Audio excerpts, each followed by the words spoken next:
안녕하세요. 김태훈의 현명한 투자자 방송 시작하겠습니다. 본 영상에서 다루는 내용은 투자 권유가 아니며 각 개인의 투자 판단에 대한 책임을 지지 않습니다. 별도 SNS 채널 가입을 유도하거나 투자 권유 및 유료 리딩 서비스 홍보하는 불법 사칭 계정에 유의하시기 바랍니다. 자, 오늘은 BL팜텍이라는 회사에 대해 좀 말씀을 드리겠는데요. 이 회사는 뭐 그렇게 큰 회사는 아닌데 작년 초에 경영권이 넘어갔습니다. 경영권 매각이 이루어지고, 그리고 그 이후에 감자와 요번에 또 무상증자를 무상감자가 이루어졌고, 그다음에 줄어든 그 주식수에서 다시 무상증자가 대규모로 발생을 했습니다. 그래서 요번에 2월 말인가요? 그때까지 2월 27일까지 참여를 하면 매수한 투자자들은 이 무상증자를 받을 수 있는 권리가 생기는 거죠. 근데 이 회사가 그 주력 사업 자체가 좀 애매해졌습니다. 지금 보시면 지난 3분기까지 회사가 그 사업 보고서상 분기 보고서 밝힌 사업은 주로 크게 세 가지인데요. 건강식품과 진단 및 메디칼, 그다음에 친환경 자원 재생 사업인데, 실제로 건강기능식품은 그 회사 자체를 매각을 했습니다. 그렇기 때문에 실제로 건강기능식품을 제대로 이 사업을 할 수 있을지도 지금 의문인 상태고, 그리고 기존에 처음 상장을 할 때 진단이나 메디컬 같은 분야는 뭐 매출이 매년 고만고만하기 때문에 실질적으로 수익을 낼지도, 그러니까 손익분기점을 넘길 수 있을지도 의문이 드는 그런 상태이기도 하고, 이 친환경 재생 사업은 대표적인 어떻게 보면 도시광산업이라고 할 수가 있는데요. 이쪽은 시멘트 원재료나 건축 자재 이런 것들을 이 화력발전소에서 이 쓰레기들을 받아가지고 거기서 이것들을 분류해 내가지고 뭐 탄소 배출권이나 희소금속을 다시 회수하는, 그래서 다시 그걸 판매하는 그런 사업을 하는 겁니다. 이쪽은 아직까지 좀 의문이 들긴 하죠. 지금 지난해 매출을 기준으로 봤을 때 전체 매출액의 63%가 건강기능식품 쪽에서 발생을 했는데, 이 건강기능식품은 그 회사 자체를, 자회사를 주력으로 하던 회사를 매각을 했습니다. 광동인가 거기에 매각을 했기 때문에 실질적으로 앞으로는 2025년에는 이 매출이 잡히기 어려울 것 같고요.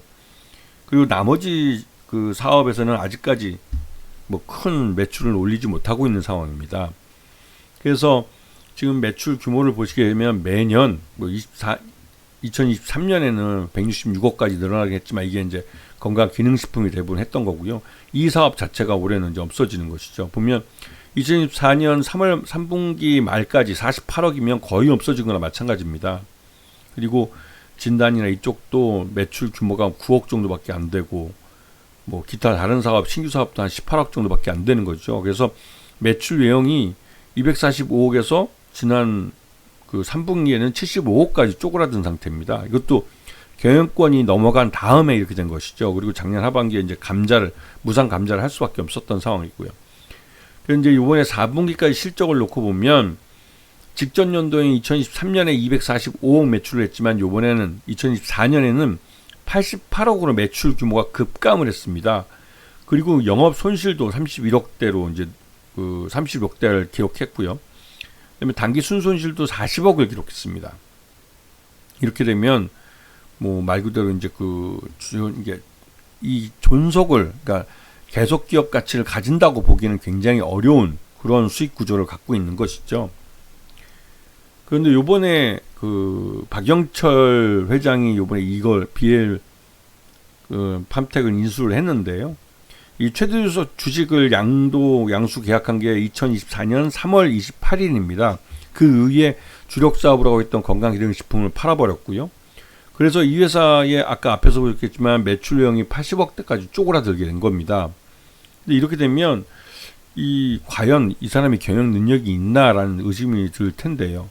이 사람의 양력을 보게 되면 대우그룹 회장 직속의 해외사업 PM, 프로젝트 매니저를 했다고 나와 있기도 하고, 그 다음에 무슨 이 명함이라는 게 뭐 명예직, 수석, 이게 명예직이죠. 명예직원밖에 없기 때문에 실질적으로 사업 능력이 있는지는 조금 의구심이 듭니다. 그래서 이번에 작년에 감자 완료일이 12월 18일이니까 작년 연말에 감자를 했고요. 감장한 게 8천만 주 주식을 대부분 다 줄인 겁니다. 8천만 주를 880만 주로 이제 88만 9천 주로 줄여버린 거고요. 889만 주로 줄이고 10분의 1로 감자를 한 것이죠. 근데 무상으로 하기 때문에 기존 주주들은 자기 재산이 그만큼 10분의 1 토막이 돼버린 겁니다. 열받는 것이죠. 그런데 이렇게 되면서 최대주주 지분은 오히려 26%에서 27%로 최대주주 지분은 더 늘어나게 됐죠. 네. 그리고 이거는 이제 이 최대주주 쪽의 시장에서 일부 주식을 매수하면서 이게 자기 지분을 늘린 거라고 나와 있는데요. 그러면서 이번에 무상 증자를 또 결정을 했습니다. 1778만 주를 이제 증자를 하는 것인데, 이렇게 되면 또 주식수가 확 늘어나게 되죠. 그리고 이제 이게 기준일이 2월 27일이기 때문에 27일까지 주식을 산 사람은 여기서 이제 무상자를 받을 수 있는 권리가 있습니다. 그래서 무상자를 받기 위해서 저가 매수세가 이제 막 들어오는 것이죠. 그런데 이 회사가 이제 뭐 뉴스를 요즘 한참 많이 나오는데, 왜냐면 이제 매수세를 유입시켜서 주가를 좀 끌어올린 상태에서 무상자를 하기 위해서 이런 호재성 재료를 내놓는데, 이 BL 팜텍이 투자한 애니원 FNC라는 회사가 프랑스 까르푸에 이 한국 라면을 공급을 합니다. 그런데 이 해외에서 한국 라면 하면 삼양식품의 매운 라면, 그게 이제 주로 이제 많이 회자되고 인기가 많고 한데요. 이 프랑스에서만큼은 미스터민이라는 이 BM 팜텍이 투자한 애니원 FNC라는 회사가 만든 제품이 프랑스 까르푸에서는 한국 라면 시장 1위를 차지하고 있는 그런 제품이라고 합니다. 그래서 이러한 식품 쪽 매출액이 많이 늘면서 전체적으로 이 BL 팜텍이 실적이 좋아질 거다라고 언론 보도가 나오기도 했죠. 하지만 이제 이거는 기자들이 제대로 모르고 쓰는 겁니다. 지금 보시면 BL 팜텍이 탑업인 투자 현황 지난 3분기 거 기준으로 있는 걸 보시게 되면 여기에도 애니원 FNC라는 회사가 보입니다. 이거를 이제 최초 취득일은 2023년 12월 29일 날 인수를 해서 2024년 실적에 이제 이 지분이, 그러니까 실적이 잡히게 되는데, 그런데 보시게 되면 전체 수량 97,000주 중에 그 지분율이 20%를 갖고 있는 것이죠. 지분율이. 근데 이게 요번에 65,000주 거의 대부분을 매도했습니다.